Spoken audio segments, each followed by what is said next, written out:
En la zona de Oriente Medio y en otros países que viven diferentes conflictos en esa región, pues nunca parece haber buenas noticias, la verdad. Ustedes lo ven. Al menos últimamente la única que yo he escuchado es la derrota del Estado Islámico tanto en Siria como en Irak. El presidente ruso Vladimir Putin, que hablaba hace unos días, si recuerdan, de esta victoria, quería comprobar de primera mano, viajando, que había llegado algo de calma después de la tempestad.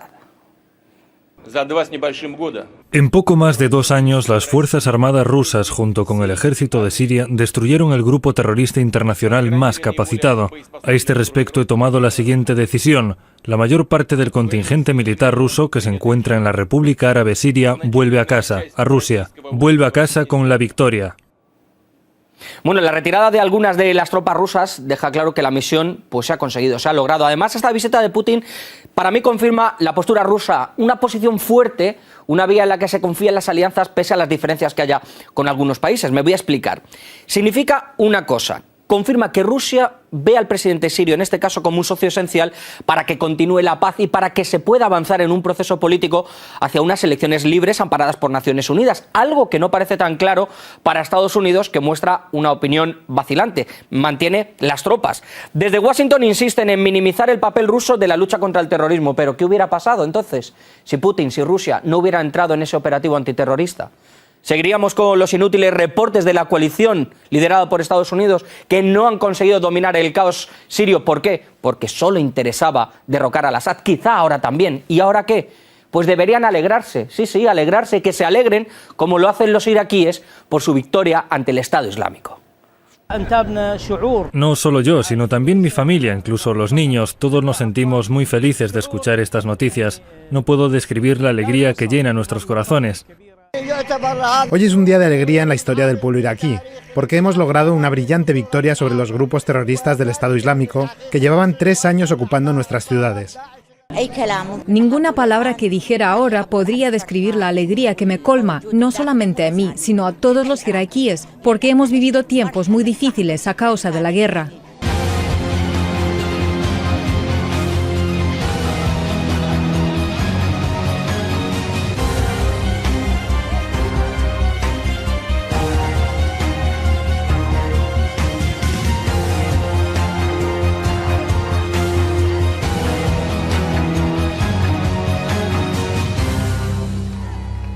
Rusia se está posicionando a nivel internacional, no lo digo yo, lo dicen también los analistas, no crean que es una opinión muy personal, pero lo está haciendo de una forma inteligente, está ocupando un lugar que otros están dejando. Las salidas de tono de Trump, sus tweets a destiempo, sus decisiones controvertidas, lo ven, ¿no? Está aislando al país en el escenario global y hacen, pues ¿qué? Que Putin está adquiriendo quizá un peso específico más fuerte, como por ejemplo en el proceso de paz de Astana o en el futuro de Siria, en el que también Irán, Turquía están jugando un papel importante y Egipto.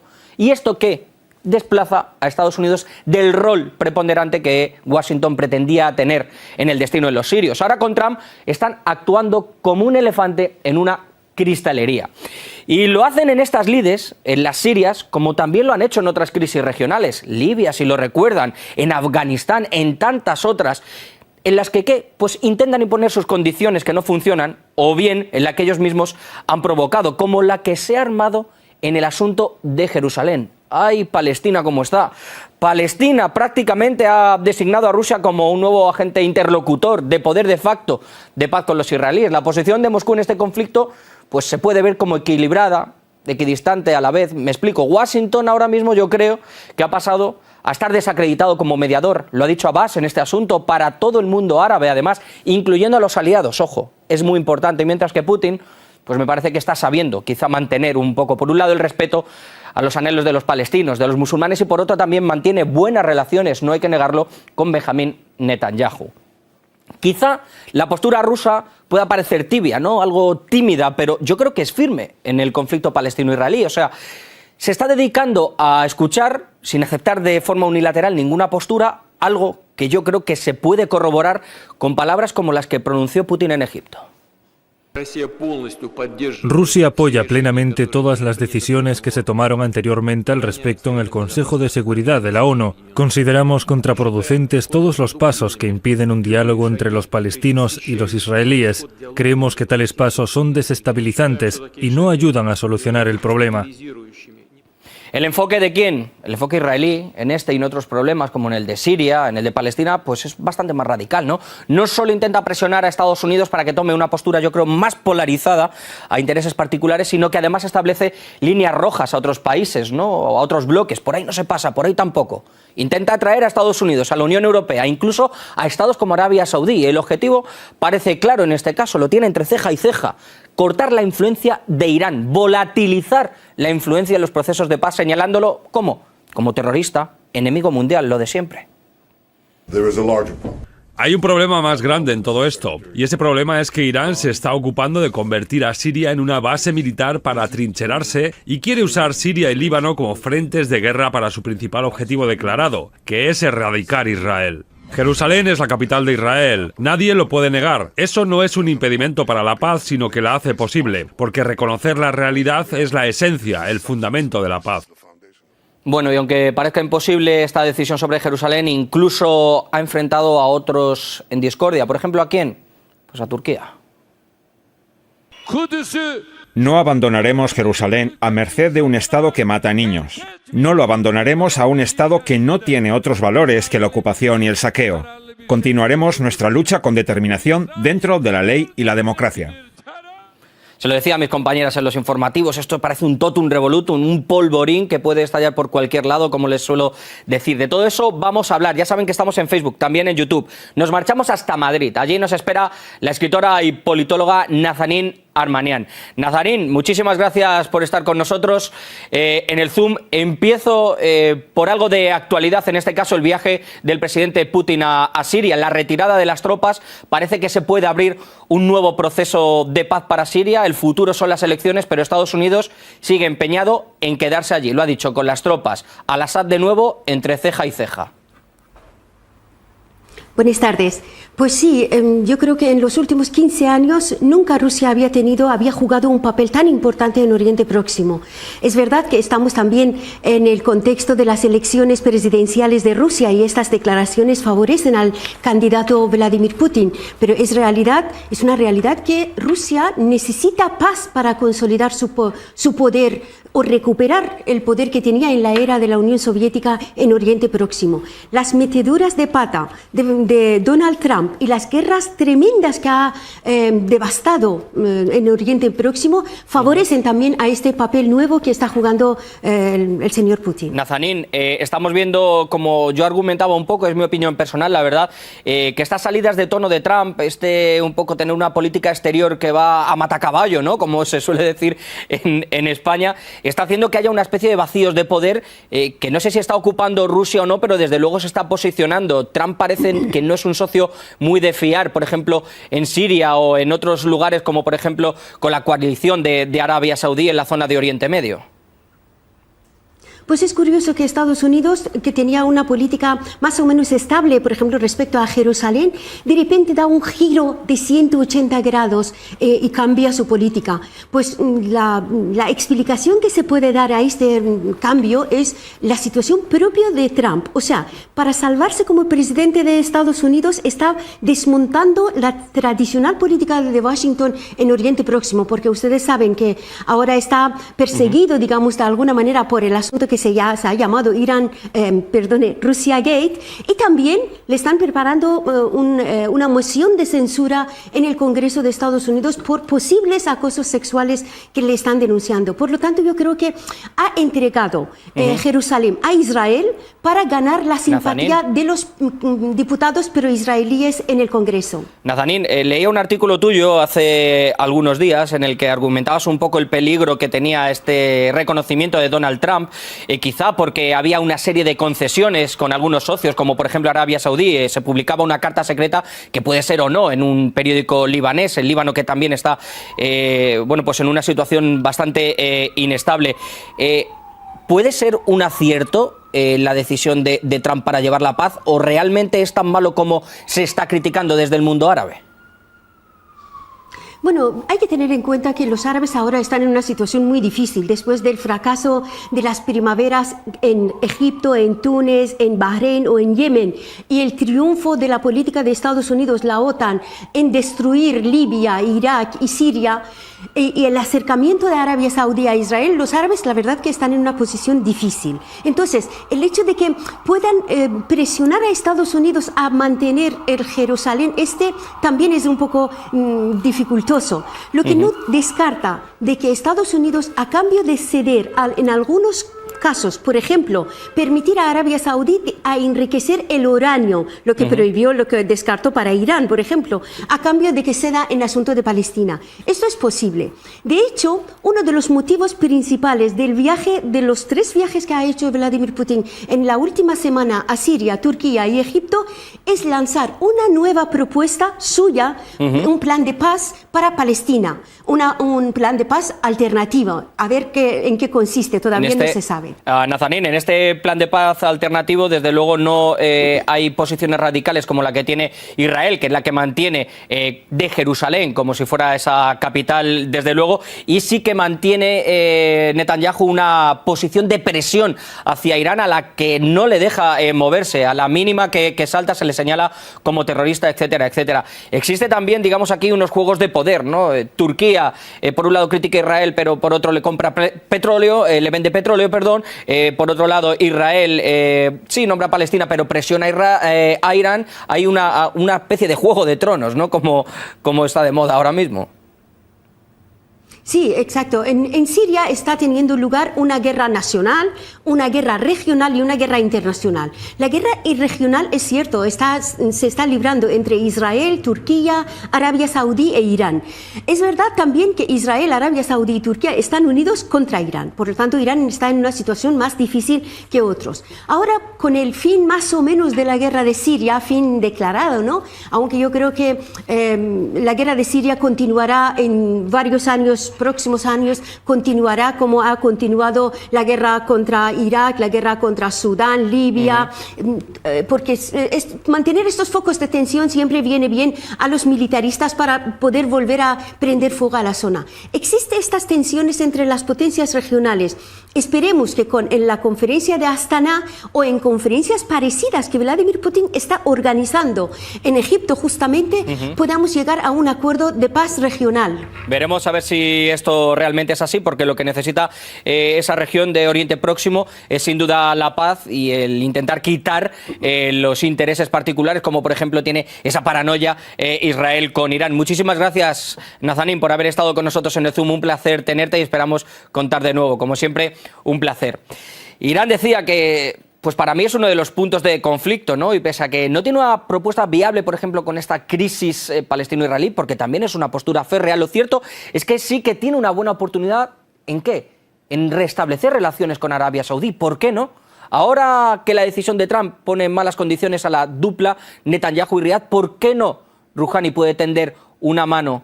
La puede tender, sí, pero con condiciones. Queremos que Arabia Saudí detenga 2 cosas: su errada amistad con Israel y el inhumano bombardeo de Yemen. Nuestras relaciones con Arabia Saudí pueden restaurarse. Podemos llegar a tener buenas relaciones, pero el primer paso lo deben dar ellos. Bueno, pues esas son las condiciones, como lo han visto. Por un lado, Israel puede que haya logrado lo que quería con este movimiento de Trump, algo simbólico, pero por otro, pues no le interesa nada tampoco perder el feeling con Arabia Saudí. Una relación escondida, como si se tratara de un amor escondido, ¿no? Un WhatsApp oculto. Sí, te quiero, no nos podemos ver, no puede ser público. ¿Qué pasaría ahora si hay un acercamiento de Teherán con Riad? ¿Por qué no? ¿Habrían fracasado los intentos de Estados Unidos y de Israel de limitar el radio de acción de Rouhani? Porque está claro que la política de Estados Unidos sigue siendo la de aislar a los persas, vean. Las preocupaciones que tiene Estados Unidos sobre las actividades de Irán en la región se basan en el hecho de que Irán simplemente no respeta la soberanía de sus vecinos. Se ha dedicado a brindar asistencia a grupos armados, en gran medida de forma clandestina, a través de algunas de sus ramas de inteligencia, y creemos que es un factor fundamentalmente desestabilizador en la región. Palabras del embajador, ya lo han escuchado. Estados Unidos e Israel lo tienen claro, saben que quieren para Teherán, que quieren eso, ahogarla, pero la posibilidad de un acercamiento con Riad, como digo, no es tan descabellada, porque Arabia Saudí no puede enseñar tanto las cartas, no se puede ser tan descarado, ¿no? Y además está viviendo muchos cambios a nivel doméstico, con esa purga, por ejemplo, ¿no? Y también algunas aperturas, al menos de cara a la galería, pero también tiene algo que penar, tiene la mirada puesta en el conflicto de Yemen, por el que la comunidad internacional está empezando a preguntar, a presionar. Pese a eso, sí, el inicial silencio mediático.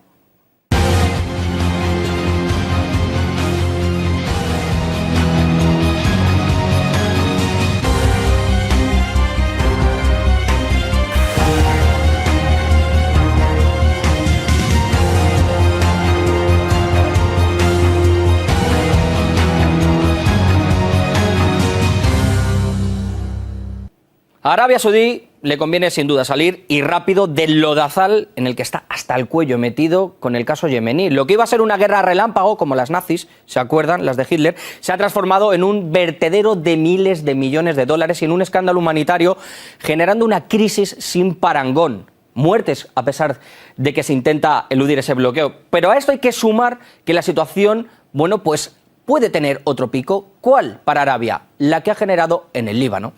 La huida, la renuncia, la marcha atrás de Hariri. ¿Qué pasa con esto? Ha provocado también una crisis enorme en este país y Arabia lo ha acogido. Y es algo que preocupa incluso a la Unión Europea, que ve como la inestabilidad en el país, pero también a nivel regional puede avivarse. De ahí que Mogherini haya confirmado una visita. ¿Cuándo? El próximo día 19 de este mismo mes. Los brotes de violencia que hemos visto en la postura de Hezbollah preocupan y muchísimo a la comunidad internacional. Nosotros, como pueden ver, estamos intentando trazar algunos lazos, intentando dar retazos de lo que sucede en Oriente Medio. Queremos profundizar más, porque esto es un avispero, es muy complicado. ¿Qué es lo que puede resolver en estas situaciones de Oriente Medio? ¿Qué es lo que puede pasar? Estamos en Facebook, en YouTube. Nosotros, como siempre, contamos con los mejores y para mí él es uno de ellos. Así que nosotros nos vamos a marchar a Tel Aviv para hablar con el analista Federico Gaón. Federico, muchísimas gracias por estar con nosotros. Leía un artículo, también decía Nazanin hace poco, y te quiero preguntar al principio, la primera pregunta sobre esto, en el que tú no veías que fuera tan malo, ¿no?, el reconocimiento, esta proclamación que había realizado Trump sobre Jerusalén, porque se podría llegar a una paz a medio plazo. ¿Nos lo puedes explicar brevemente? Gracias, Javier. Así es, en efecto. A diferencia de muchos colegas, yo pienso de lo que hay que hacer aquí es una lectura correcta sobre las dinámicas de lo que ocurre en Medio Oriente. Más que ver esto como la presión de la administración de Trump o la presión de Estados Unidos hacia el liderazgo palestino, hay que interpretarlo como la presión por parte del liderazgo árabe, del mundo sunita, encabezado por Arabia Saudita, para que el liderazgo palestino y para que Mahmoud Abbas finalmente estén dispuestos a negociar con Israel. Para ellos el conflicto palestino es un dolor de cabeza, podría decirse que la calle palestina es un campo de cultivo para actitudes pro-iraníes, de modo que dentro de la coyuntura del conflicto sectario que se produce en Medio Oriente, esta guerra fría entre Irán y Arabia Saudita, para ellos es necesario poner fin a este conflicto. Y ahí entraría un poco la línea que le está intentando establecer Kushner, ¿no?, al propio Trump. Es un cambio, digamos, de dinámica, ¿no?, de reconocer la capitalidad a reconocer otro tipo de realidad para intentar llevar a cabo una paz en el proceso, aunque parece que los elementos no se van a poder ver la cara muy pronto.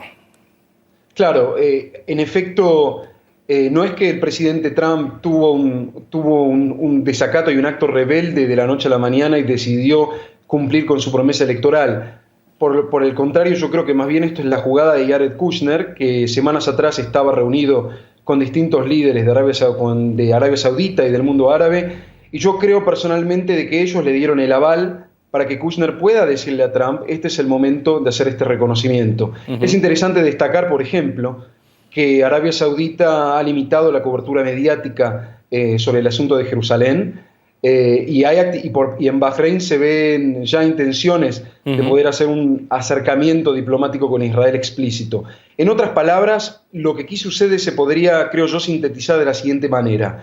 Si bien hasta ahora distintas administraciones norteamericanas venían insistiendo con la fórmula territorios a cambio de paz, es decir, Israel, tú entregas territorios. Ajá, eso es. Y subsecuentemente los palestinos te reconocerán, tú reconocerás a Palestina y eso traerá el reconocimiento del mundo árabe. Ahora se está invirtiendo la fórmula, es reconocimiento a cambio de paz. En la medida que los estados de la región reconozcan a Israel y sus aspiraciones, se entiende que esto podrá acercar el prospecto de negociaciones y que pueden llegar a buen puerto para alcanzar Federico, finalmente un acuerdo. Hablabas de unas conversaciones que podrían haber tenido, desde luego, unos lazos, unos vínculos que siempre se ha sabido, aunque no han estado de cara a la galería de Arabia Saudí e Israel, pero también cabe la posibilidad, hemos escuchado a Rouhani cómo ha tendido la mano, en este caso a los saudíes, ¿no? Pero claro que con dos condiciones. Está claro que romper esos lazos que están teniendo con Israel y, por otro lado, la catástrofe que están montando en Yemen. Yo personalmente creo que es ilusorio pensar que los sauditas vayan a descalar la situación con Irán y que vayan a hacerse amigos de la noche a la mañana a expensas de Israel. La historia demuestra que la mayor preocupación de los sauditas, incluso de los elementos más conservadores y reaccionarios, no es el conflicto árabe-israelí, sino más bien garantizar la seguridad de la monarquía saudita, del país, de cara a los distintos desafíos que se producen en la región. Durante los 60 esto era la fórmula progresista / nacionalista proveniente de Egipto, ¿no? De líderes como Nasser. Y no obstante, así todo, para ellos el conflicto israelí-palestino era secundario, porque el conflicto principal era la guerra fría que se producía cara adentro en el mundo árabe. Entonces, de cara al futuro, Irán seguramente seguirá siendo el principal antagonista de Riad, y la principal preocupación de Arabia Saudita y sus aliados es garantizar que ellos tengan la ventaja estratégica de cara al futuro, y esto solamente lo podrán hacer si siguen contando con el armamento estadounidense. Federico, lo que estamos viendo es la resistencia también ahora, como decías, del armamento estadounidense, la resistencia que tiene Estados Unidos de salir de Siria. El conflicto parece que ha terminado, todo, digamos, apunta a que Assad sí que debería estar presente, incluso, bueno, pues algunos países habrían dado su brazo a torcer para que Assad esté dentro de ese proceso de paz, de un proceso político, después que haya unas elecciones, pero no está tan claro, ¿no?, con cómo Estados Unidos sigue con esa presencia allí. Quizá esto pueda dinamitar estos diálogos, presionar de alguna manera condiciones de la oposición, aunque vemos como en este caso Rusia, ¿no?, con distintos viajes y algunos países, algunos actores, como en este caso Irak, Irán, etcétera, etcétera, Turquía, están intentando que haya esta solución a un conflicto que parece sin fin. Bueno, lo que muestra las visitas de alto nivel entre funcionarios turcos y rusos, bueno, hace pocos días Putin se reunió con Erdogan en Turquía. A mi modo de ver las cosas muestra de que está claro en la comunidad internacional de que, guste o no, Assad es una fuerza, entre comillas, de estabilización y va a tener que quedarse en el poder dentro de cualquier fórmula de paz. Ahora bien, quedan muchos interrogantes, porque si bien el Estado Islámico ha sido barrido del territorio, cabe recordar que en torno a Idlib hay una insurgencia islamista muy fuerte y rebelde, de modo tal de que si bien está claro de que Assad está en el poder y va a quedarse allí, no puede decirse que la situación en Siria haya sido estabilizada, porque están los rebeldes en Idlib y por otro lado está el problema de los kurdos, ¿no? Bueno, en donde veremos cómo se soluciona, porque también el factor kurdo es muy, muy importante. Estamos hablando de Yemen, estamos hablando del conflicto palestino-israelí, muchos cabos que atar, de estas tierras sin paz, como hemos titulado nosotros este programa. Federico, como siempre, muchas gracias. Un placer escucharte y esperamos contar contigo, sin duda alguna, que volveremos a llamarte porque nos abres mucho los ojos en todos estos asuntos. Un saludo allí a Tel Aviv. Termino el programa este miércoles con algunas conclusiones que me dejan los últimos acontecimientos en esta zona tan delicada y volátil. 1. Estados Unidos está intentando ganar a marchas forzadas, lo hemos visto, el terreno que ha perdido con la llegada de Donald Trump y con los fracasos que cometieron también Obama y Bush, no hay que olvidarlos, en países como Libia, Afganistán o Irak, donde impera más la sangre que esa democracia que vendían de una manera tan barata. El segundo, que Rusia, con su actuación, está ocupando, como estamos viendo, ese espacio, porque los países ven que Rusia es un jugador fiable y que cumple su palabra, guste o no. En este caso, como decían nuestros analistas, he acertado, Al-Assad estará en este proceso en Siria, yo es por lo que apuesto. La postura rusa con el conflicto, por ejemplo, palestino-israelí es firme, aunque distante, pero se llegará. Su diplomacia avanza lenta, pero de forma eficaz y sin provocar los sobresaltos que hace Estados Unidos con los países que tiene alianza, pero se puede chocar en algunos puntos, como hacen con Arabia, con Israel o con la propia Turquía, ¿no? El propio Putin lo dice. Y 3, y último, Los intereses de unos y otros se están mezclando en toda esa región de la que hemos hablado hoy, en la que propios y extraños, unos países, los propios que han vivido escenarios de las primaveras árabes, de los derechos, las revoluciones, invasiones o injerencias, hay que llamarlo como es, desean tener su propia hoja de ruta, pero su debilidad, o mejor dicho, la debilidad y el mal estado en los que les han dejado esas democracias occidentales hacen que sean incapaces de lograr el objetivo y que muchas veces se vendan al mejor postor para intentar recuperar una identidad por la que lucha la gente al ver cómo sus gobiernos están de rodillas ante las presiones de los poderosos. Si a esto le sumamos intereses económicos, hidrocarburos, intrigas religiosas o luchas de clanes, es lo que tenemos. Una nave en la que cada cual intenta remar donde sea donde le dejan y en la que muchos intentan crear un motín a bordo para hacerse con los mandos de todo. Esperemos